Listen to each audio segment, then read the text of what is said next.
اس system میں بہتری لانے کے لیے ہم سب نے آپ سے یہ گزارش ہے کہ جب اپنا آپ فرائض سر انجام دیں تو بغیر کسی ڈر، خوف اور لالچ کے وہ سر انجام دیں۔ ہم نے نہ کسی حکومت کی، نہ کسی ایجنسی کی، نہ ہی کسی ادارے کی کو بی ٹیم بننا ہے۔ ہم نے اللہ تعالیٰ کو جواب دینا ہے۔ اگلے جہان میں ہمارا حساب ہوگا، اس وقت ہمارا ساتھ کوئی اور نہیں کھڑا ہوگا۔ تو آپ نے اللہ تعالیٰ کو حاضر ناظر جان کے اپنے فرائض سر انجام دینے ہیں۔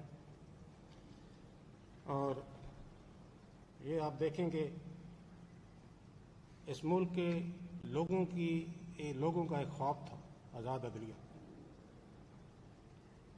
اس خواب کی تعبیر کے لیے سب سے پہلے ایک عظیم جورسٹ جج اے آر کارنیلیس صاحب نے اپنے سفر کا آغاز کیا۔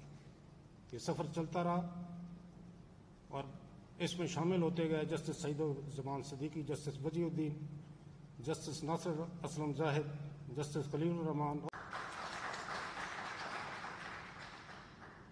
اور ہم بالکل کسی بار کے ساتھ، کسی ادارے کے ساتھ، کسی حکومت کے ساتھ کوئی لڑائی نہیں چاہتے، لیکن یہ تالی دونوں ہاتھ سے بجے گی، ایک ہاتھ سے نہیں بجے گی۔ احترام اس وقت تک ہے جب عدالتوں کا احترام کیا جائے گا۔ اگر عدالتوں کا احترام نہیں ہے تو پھر ہم سے بھی ایکسپیکٹ نہ کریں کہ ہم ان کا احترام کریں۔ ہم پھر جو قانون کے مطابق ہوگا، قانون سے ہم باہر بالکل بھی نہیں جائیں گے۔